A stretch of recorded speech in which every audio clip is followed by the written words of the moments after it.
Our hymn of praise is number 328, Are You Washed in the Blood?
As a homeschool family, we're always looking for educational trips, things that can enhance the educational experience. I believe that students learn better when they aren't stuck in a classroom for 8 hours every day.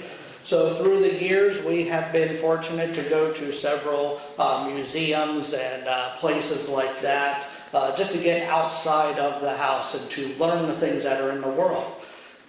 Personally, I find it very interesting to see old artifacts, things that are hundreds or even thousands of years old.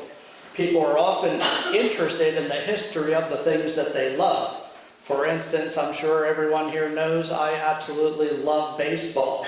And I had the opportunity to go to the National Baseball Hall of Fame up in Cooperstown, New York. Up there, they have a variety of artifacts that on display. Now, they're not thousands of years old because baseball is a little under 200 years old, at least in the form that we know of it today. But it's still interesting to see the early balls, bats, gloves, things like that that they used to use. And it gives you an appreciation of how far the game has evolved to this point. But in religion, the same thing applies. Many people are still searching for various religious artifacts and relics, many of which are in the Middle East, since that's where we know that a lot of these events took place. And they're hoping to find something unique, something that no one has ever seen before.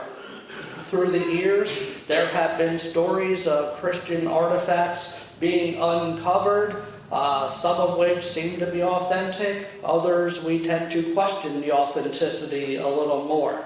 What I mean is every now and then you'll see in the news some kind of a story about how someone claims they found Jesus' bones in a Pop-Tart box somewhere in Montana, for instance. And it seems ludicrous to hear stories like that, but maybe not ludicrous for the reason you may think. It's not ludicrous because it is a Pop-Tart box in Montana, but it would be ludicrous because these are the bones of Jesus we are talking about. And the Bible makes it very clear that Jesus' whole body was resurrected into heaven. So we aren't going to find his bones anywhere here on earth, in a Pop-Tart box or in any kind of box, anywhere. And so it makes me question those who are making these, quote, discoveries. It makes me wonder, is there some kind of a hidden agenda that is intended to cast doubt on the Christian narrative that we read in the Bible? For instance, some people claim to have found pieces of the actual cross on which Jesus was crucified. We know that the cross is such an important and significant symbol of Jesus. So can you imagine the interest it would generate if we could prove beyond a doubt that we had an actual piece of this wooden cross? I'm sure people would flock from all corners of the globe to see this in person. Sadly, I wonder if this were to happen, if some people would begin worshiping the artifact rather than Jesus himself. The fact is, people can make anything that they want into an idol if they feel led to. For instance, you may not even know it, but every day I wear a cross necklace around my neck. I just wear it inside my shirt for a variety of reasons. I just don't like flopping around and then it'll hit on something and get scratched and so forth. But I wear it as a reminder of what Jesus Christ did for me. I don't worship the little silver trinket. I don't pray to it. I don't think it has any kind of divine powers. God forbid someone would shoot me with a bullet. The only way this necklace could help me is if I get lucky enough that the bullet would ricochet off of the cross. But other than that, it's not going to protect me in any kind of supernatural way. By our nature, humans have this constant need to worship something. And things that we can see and feel and touch in our minds make good substitutes for the original thing.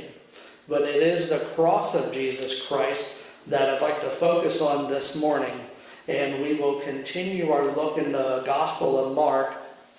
If you are following in your pew Bibles, you can turn to page 714, and we will read about 5 verses in there, and we'll see what Jesus himself said about the cross and about its role in our lives. So we will begin at verse 34 and read through 48, which is up to the end of that chapter. Then he called the crowd to him along with his disciples and said, "If anyone would come after me, he must deny himself and take up his cross and follow me. For whoever wants to save his life will lose it, but whoever loses his life for me and for the gospel will save it. What good is it for a man to gain the whole world yet forfeit his soul? Or what can a man give me in exchange for his soul? If anyone is ashamed of me and my words in this adulterous and sinful generation, the Son of Man will be ashamed of him when he comes in his Father's glory with the holy angels." May the Lord's blessing be added to the reading and hearing of his holy word. Now, the best way to interpret Scripture is to do our best to look at it through the eyes of the initial readers. And the farther we get from those individuals, the more difficult it becomes for us. But when we look at scenes like this where Jesus is talking to a crowd, we should try our best to put ourselves in the shoes of those people. who were originally receiving the teaching from Jesus. When Jesus tells them that they had to carry their cross, he is telling them they would have to die. That's the bottom line. Now, I turn on the TV at night and I see commercials about different colleges and educational institutions. The big thing nowadays is let's promote our online education, and we'll tell you how easy it is to get a degree from the comfort of your own home. They'll tell us how prestigious this degree is, yet how affordable it is too. But I've never seen a school or even a Bible school or a seminary use this talking point: if you enroll with us, be willing to die. Sort of sounds funny to put it in those terms, but that's basically what Jesus was telling his followers. You see, everyone back then knew without a doubt what the cross meant. It meant humiliation and execution. That's why many archaeologists believe that there would be no logical reason to expect that Christ's actual cross, as I mentioned earlier, would have been preserved. The method was used to humiliate someone, so those in the early church wouldn't have wanted to remember all of that, and therefore there would have been no logical reason for them to want to preserve that. That's what we need to realize, though, is the seriousness of the cross. That when Jesus told the crowd to take up their cross and follow him, he wasn't talking about putting on a fancy piece of jewelry.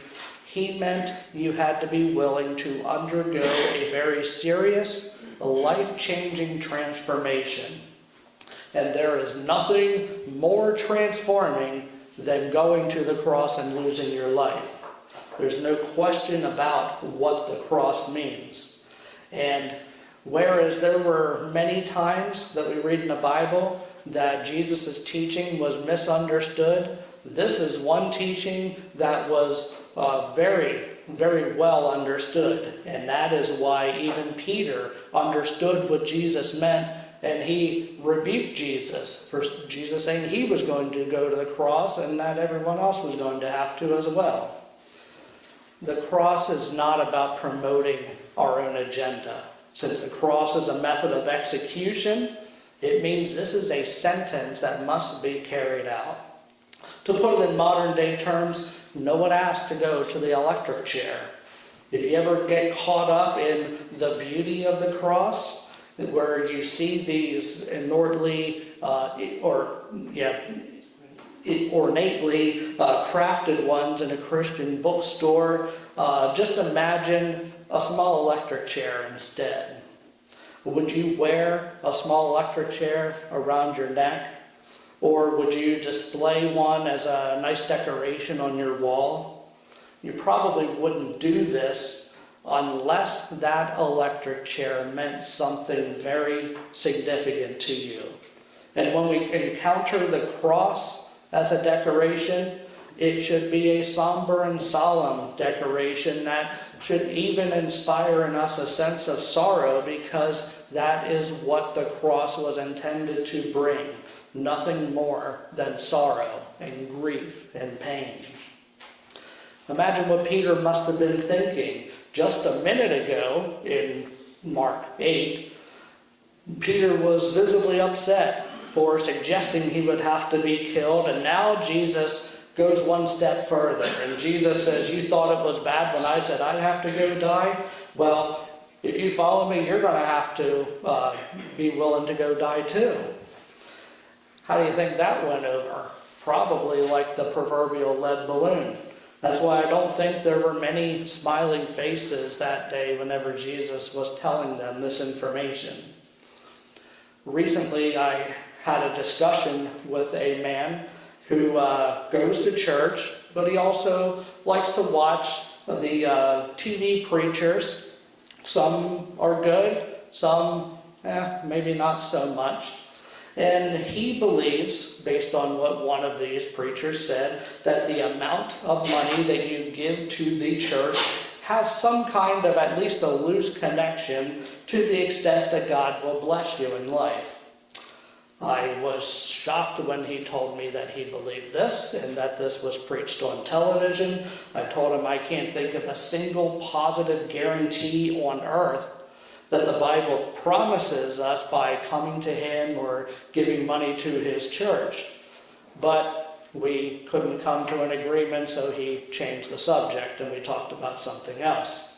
But as this passage illustrates, the guarantees from Jesus on earth, from coming to him and bearing the cross, are all negative. If you get anything good from God in this life at all, it truly is a blessing to you, because none should be expected. Yet we know that God blesses us every single day, so that's even more reason to give him praise. Makes you wonder why anyone would sign up for that. If we said, okay, everybody, if you want to die, let's go line up over here, you could hear a pin drop, I'm sure. But there are actually people who do that in Christianity because they can see past this life into eternity. You need to ask yourself the question, is eternity with God worth the hardships that we endure on earth, even to the point of death? Are we willing to take up our cross? Are we willing to follow Jesus? Sadly, the majority of people in the world answer no to that question. So they don't come and they don't follow Jesus. They leave the cross lying on the ground. But for us, it's what it boils down to. Can you see the future benefit of a life spent serving God for eternity over doing your own thing now with no regard for the future? It is like fingernails down the proverbial chalkboard when I hear people say, my religion is a private, personal matter. To which I would say, yes, your religion is a private, personal matter. But biblical Christianity is not. There is nothing private and nothing personal about Jesus dying for the sins of man, hanging on a cross. Taking up the cross is an intentional matter. It's like being a seed. What I mean is that when a farmer plants seed in the ground, do we say, well, an hour ago he was carrying a bag of seed, and now he doesn't have any seed in his arms, so he must have lost that seed? No, we know that he didn't lose the seed. He put the seed to its best use possible, and that was putting it into the ground. He put it to its natural use so that it would lose its seed properties and in time would sprout up new life. And it would become something better than you would ever have expected from a tiny little seed. That's what it's like when you're willing to give your life to Jesus by taking up your cross. You're not losing your life. You are gaining an eternity with your Father in heaven, and as you become what he intends you to be. For Jesus, the cross was the ultimate test of faith. Scholars say that in the Bible there are some 350 individual prophecies that were fulfilled by Jesus. But if Jesus didn't go to the cross, and if he didn't fulfill that one specific prophecy, would God say, hey, he was pretty close, he got 99% of them? No. The Messiah had to fulfill every single one. And in a way, the cross was a major way that God used to weed out any pretender Messiah. Anyone who came along and said, I'm the Messiah, but then if they said, I'm not willing to die, you can cross them off the list. God used the cross as a test. And you can look like a Christian by tithing your income, by praying every day, by reading your Bible, by teaching Sunday school, by going to Bible study, sitting on church council, but you have to carry your cross. That is the requirement. We will wrap this up in a minute, and you'll have an opportunity to wash feet, after which we will come back to the sanctuary here and have the Lord's Supper together. The washing of the feet is a great way to go out of your comfort zone and to prepare yourself spiritually for a life carrying the cross. It is humbling as it draws you closer to like-minded believers. I encourage you to participate and follow the model that Jesus set for us. I was talking with a friend recently who reminded me that the founder of our denomination, the Churches of God General Conference, John Weinbrenner, back in the 1800s, pointed out that Jesus was more emphatic in the Bible about encouraging us to wash feet than he was about partaking of the Lord's Supper. In the Lord's Supper, he says, do this in remembrance of me. But in John 13, with feet washing, he says, for I have given you an example that you should do as I have done to you. I realize there are some who may have physical limitations or a variety of other reasons. So if you choose not to participate, I simply ask that you spend this time in prayer. Linda will be playing some inspirational music on the piano as well to help that process. And we just will retire once we bow our heads and have a word of prayer.